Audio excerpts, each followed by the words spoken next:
Assalamualaikum warahmatullahi wabarakatuh. Muslimin dan muslimat yang dimuliakan, salam siaran. Bertemu kita sekali lagi di MAIS TV, Khamis 9 November 2023. Apa kata kita perhatikan dulu antara rancangan-rancangan yang bakal bersiaran. Siaran kami akan diteruskan dengan rangkuman berita. Program Sehari Menyemai Bakti bersama masyarakat Felda Tenggara 6 diikuti Majlis Agama Islam Negeri Johor menyalurkan bantuan peralatan kasut khas buat adik yang menghidapi masalah saraf bengkok. Seterusnya berita, program Anakku Sayang Majlis Agama Islam Negeri Johor di Sekolah Kebangsaan Bandar Endau. Rangkuman berita diteruskan dengan program ziarah peniaga-peniaga di Pasar Pagi Sungai Tiram. Diikuti berita majlis serahan 18 buah laptop kepada mahasiswa dan mahasiswi Johor Universiti Sultan Zainal Abidin. Rangkuman berita diakhiri dengan majlis serahan tugas oleh mantan Ketua Pegawai Eksekutif Majlis Agama Islam Negeri Johor, Tuan Haji Ismail bin Abu, kepada Tuan Haji Nasri bin Mat Ali, Ketua Pegawai Eksekutif Majlis Agama Islam Negeri Johor. Siaran kami akan diakhiri dengan slot bingkisan hati iaitu tazkirah yang disampaikan oleh Ustazah Nur Faiza binti Muhammad Daniel, Amin Baitumah Majlis Agama Islam Negeri Johor, Daerah Kulai. Sama-samalah kita saksikan. Demikian tadi Muslimin dan Muslimat antara rancangan-rancangan yang akan bersiaran pada minggu ini. Semoga semua mendapat manfaat daripada apa yang ditayangkan. Barakah zakat, gandakan harta dengan berzakat. Surah At-Taubah. أعوذ بالله من الشيطان الرجيم يا أيها الذين آمنوا ما لكم إذا قيل لكم انفروا في سبيل الله اثاقلتم إلى الأرض أرضيتم بالحياة الدنيا من الآخرة فما متاع الحياة الدنيا في الآخرة إلا قليل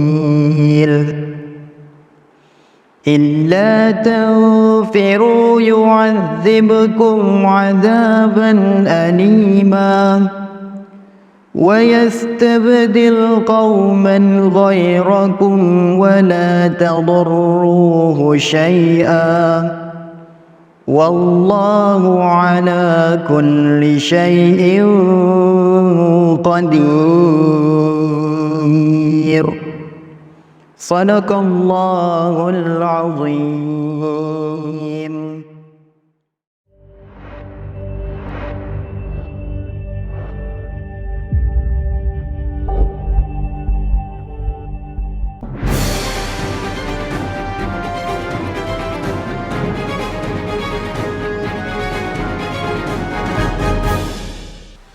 Assalamualaikum warahmatullahi wabarakatuh dan salam sejahtera. Terima kasih kerana setia bersama kami di MAIS TV. Anda bersama saya Hafizuddin Abdullah, Khamis 9 November 2023. Terus ke rangkuman berita.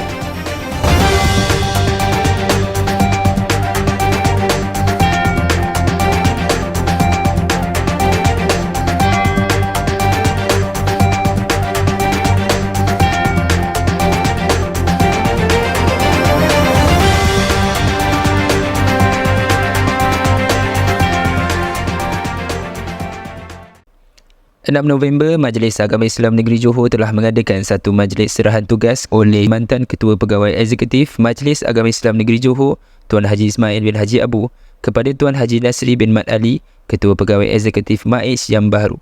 Dalam majlis tersebut, Tuan Haji Ismail bin Abu telah mengatakan hasrat dan harapan terakhir beliau dalam menggapai matlamat sebenar Majlis Agama Islam Negeri Johor. Kami warga kerja Majlis Agama Islam Negeri Johor mengucapkan setinggi-tinggi terima kasih kepada mantan Ketua Pegawai Eksekutif MAIS atas jasa dan sumbangan kepada Majlis Agama Islam Negeri Johor serta mengucapkan selamat menggalas tanggungjawab yang baru kepada Tuan Haji Nasri bin Mat Ali atas pelantikan Ketua Pegawai Eksekutif Majlis Agama Islam Negeri Johor. Pada 27 Oktober 2023, Majlis Agama Islam Negeri Johor MAIS menganjurkan program Sehari Menyemai Bakti di Felda Tenggara 6 Kota Tinggi. Program ini bertujuan menyalurkan sumbangan bantuan zakat kepada masyarakat yang memerlukan serta memperkukuhkan nilai-nilai keagamaan. Dalam usaha memupuk semangat kebersihan dan kelestarian tempat ibadah, masyarakat setempat turut terlibat dalam aktiviti gotong royong dan baik pulih masjid. Majlis Agama Islam Negeri Johor juga menyantuni 9 orang asnaf sakit terlantar. Kuliah Jemaat turut disampaikan oleh Amin Baitumal Majlis Agama Islam Negeri Johor Daerah Mersing, Ustaz Muhammad Syafiq Muhammad Said, yang memberikan wawasan keagamaan kepada penduduk setempat. Selain itu, MAIS turut menyediakan kaunter zakat, Baitumal dan wakaf. Turut diadakan kursus pengurusan jenazah bertujuan untuk meningkatkan kesedaran dan pengetahuan penduduk dalam perkara yang berkaitan dengan urusan terakhir. Dengan adanya program ini diharapkan dapat mempereratkan lagi hubungan masyarakat setempat dan memberi manfaat kepada asnaf. Majlis Agama Islam Negeri Johor telah meluluskan bantuan kepada adik Aidin Muhammad Izzuan yang menghidapi kesukaran pergerakan akibat masalah saraf. Bantuan ini berupa peralatan kasut khas bernilai RM1,234 yang diserahkan oleh Amin Baitumal Majlis Agama Islam Negeri Johor Daerah Mersing, Ustaz Muhammad Syafiq Muhammad Said. Diharapkan pemakaian peralatan kasut khas ini akan memberikan kelegaan dan signifikan kepada adik Iz. Usaha MAIS ini adalah satu kepedulian terhadap individu yang memerlukan sokongan dalam urusan kesihatan dan keperluan khas. Majlis Agama Islam Negeri Johor menganjurkan program Anakku Sayang untuk meraihkan Hari Lahir Pelajar Pusat Pendidikan Khas Integrasi PPKI Sekolah Kebangsaan Bandar Endau Mersing. Program ini melibatkan seramai 18 orang pelajar yang terpilih.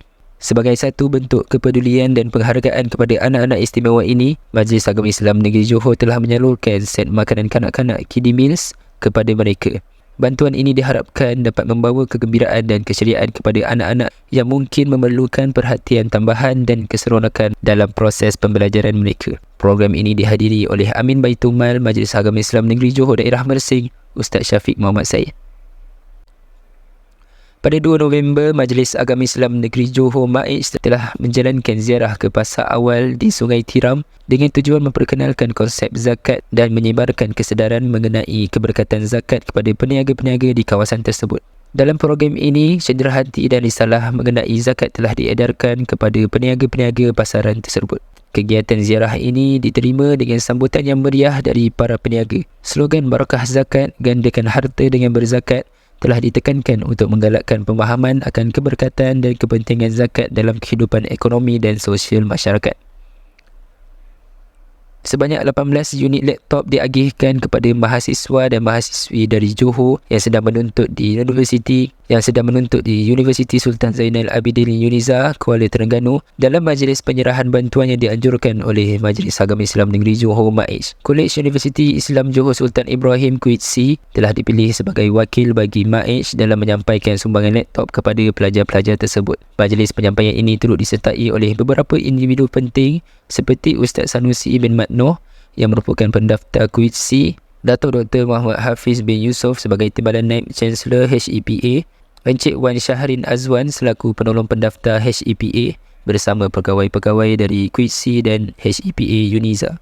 Sumbangan ini merupakan inisiatif dari MAIS untuk menyokong pendidikan mahasiswa Johor yang sedang melanjutkan pengajian di luar kawasan asal.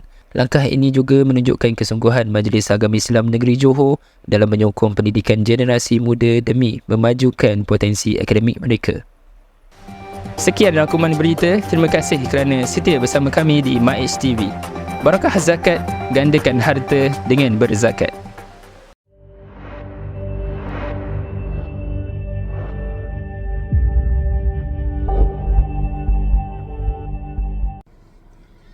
Bismillahirrahmanirrahim. Alhamdulillahi Rabbil Alamin. Wassalatu wassalamu ala ashrafi anbiya wal mursalin wa ala alihi wa sahbihi ajma'in. Assalamualaikum warahmatullahi wabarakatuh. Alhamdulillah, anda semua bersama saya Ustazah Nur Faizah binti Muhammad Daniel, Amin Baitullah Daerah Kulai Majlis Agama Islam Negeri Johor. InsyaAllah pada program Lukisan Hati pada hari ini, saya akan berkongsikan kepada semua tentang hikmah dan juga faedah zakat. Tuan-tuan dan puan-puan dalam mata Allah SWT, zakat mempunyai hikmah dan faedah yang sangat banyak. Ia adalah untuk kebaikan pengeluar zakat dan juga penerima zakat. Faedah zakat ini juga dapat dinikmati oleh individu dan juga masyarakat di luar sana. Hari ini saya akan kongsikan 6 faedah dan juga hikmah berzakat. Tuan-tuan perempuan yang dirahmati Allah SWT, hikmah yang pertama yang ingin saya kongsikan adalah amalan berzakat ini boleh membiasakan diri kita dengan sifat pemurah. Amalan ini juga boleh membuang sifat kedekut dan juga unsur-unsur yang bakhil. Kerana hakikat ini dapat dirasai oleh pengeluar zakat dan juga kita akan menyedari bahawa zakat itu lebih ketara kepada penambahan harta daripada menguranginya. Sebagaimana ditegaskan oleh Rasulullah SAW dengan sabdanya, "Ma naqasat sadaqatan min mal," yang bermaksud zakat itu tidak mengurangi harta. Persoalannya tuan-tuan dan puan, bagaimana dikatakan zakat itu akan mengurangi harta sedangkan Allah memberkati harta yang tinggal dengan sebab berzakat? Jadinya tuan-tuan dan puan, Allah Subhanahu Wa Taala menjauhkan harta kita daripada sesuatu yang memudaratkan dan memelihara harta kita daripada gangguan manusia. Selain daripada perkara tersebut, Allah Subhanahu Wa Taala juga menunjukkan cara-cara untuk memanfaatkan dan mengembangkan harta tersebut kepada pemiliknya. Di samping itu juga, Allah SWT memberikan ganjaran pahala yang sangat besar kerana mengeluarkan harta semata-mata untuk mendapatkan keridhaannya. Yang kedua, tuan-tuan perempuan, zakat boleh menguatkan hubungan persaudaraan dan kasih sayang antara pengeluar zakat dan juga penerima zakat. Apabila kesedaran ini wujud dalam masyarakat, setiap orang Islam mampu menunaikan kewajipan mengeluarkan zakat kepada pihak yang berhak menerimanya. Jadinya ianya dapat dilihat betapa eratnya jalinan kasih sayang sesama individu di kalangan orang Islam dan masyarakat keseluruhannya. Yang ketiga, zakat berperanan untuk memastikan sebuah anggota masyarakat itu menjadi lebih sempurna. Meskipun begitu, terdapat keadaan dan unsur-unsur jurang perbezaan taraf sosial, bertambahnya golongan-golongan yang menerima bantuan dan juga golongan fakir miskin. Jadinya tuan-tuan, zakat ini berfungsi untuk memelihara masyarakat daripada jurang perbezaan taraf sosial yang sangat ketara. Yang keempat, saya ingin kongsikan zakat ini memainkan peranan yang penting dalam menangani masalah pengangguran. Antara sebab utama yang menyumbang kepada pengangguran ini adalah kemiskinan. Jadinya orang yang miskin tidak mempunyai modal, contohnya tak ada modal yang minimal untuk menjalankan sesuatu pekerjaan ataupun perniagaan. Oleh itu, jika sistem zakat ini dapat berjalan dengan mengikut haknya, yang ada 8 asnaf dan sebagainya, sudah tentu golongan fakir miskin ini berhak menerima bahagian dan boleh membuatkan mereka menjalankan perniagaan ataupun pekerjaan yang mereka ingini sesuai dengan apa yang dirancang mengikut kemahiran dan juga kelayakan yang ada pada mereka. Itulah pentingnya sistem zakat yang perlu kita agihkan mengikut asnaf yang tertentu. Okey. Yang kelima, zakat merupakan salah satu cara untuk dapat membersihkan hati kita daripada sifat-sifat yang kecil, yang contohnya dapat memberi kesan kepada masyarakat. Contohnya seperti sifat berdendam, iri hati dan juga hasad dengki.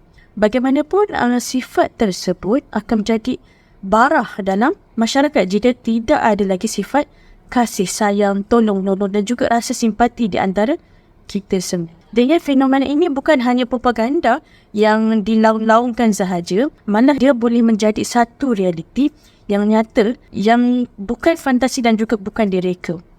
Jadi ini tuan-tuan perempuan, apabila zakat ini dilaksanakan, hasilnya akan jelas kelihatan dan kesannya yang sangat menakjubkan kepada masyarakat di luar sana.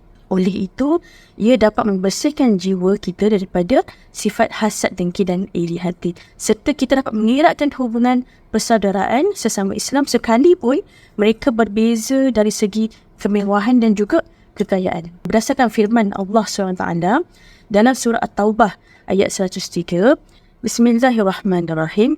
Khuz min amwalihim sadaqatu tutahhiruhum wa tuzakkihim biha. Yang bermaksud, ambillah sebahagian dari harta mereka menjadi sedekah, iaitu zakat, supaya dengannya engkau membersihkan mereka dari dosa dan menyucikan mereka dari akhlak yang buruk. Ibnu Abbas radhiyallahu anhu menjelaskan bahawa setiap kalimah sedekah di dalam Al-Quran itu adalah lebih aula jika kita difahami dengan maksud zakat yang wajib. Tuan-tuan perempuan dalam mata Allah SWT, hikmah yang terakhir iaitu yang ke-6, saya ambil daripada Syekh Ali Al-Jarjawi dalam bukunya Hikmah At-Tashri' wal Falsafatuhu, berkata, antara hikmah menunaikan zakat ialah membawa kepada keamanan dalam negara. Beliau memberi banyak alasan dan hujah bagi membenarkan kenyataan tersebut yang jelas menunjukkan bala menimpa masyarakat, negeri, negara dan tempat di mana pengabaian untuk mengeluarkan zakat itu berlaku. Jadi ini natijah yang lebih parah lagi, membawa kepada pembunuhan, jenayah, pencurian dan juga ramai yang ditangkap dan dimasukkan ke dalam penjara disebabkan harta, benda dan kewangan. Jadinya tuan-tuan dan puan sekalian, semoga dengan kita memahami hikmah dan rahsia pensyariatan zakat ini menjadikan kita benar-benar faham erti zakat dan faedah di sebalik zakat tersebut. Tuan-tuan dan puan sekalian, itu sahaja daripada saya. Saya harap ilmu yang saya kongsikan daripada hari ini sedikit sebanyak dapat memberikan manfaat kepada kita semua untuk kita lebih seronok ataupun gembira untuk berzakat demi membantu asnaf-asnaf yang layak menjadi banyak. Sekian sahaja daripada saya. Assalamualaikum warahmatullahi wabarakatuh.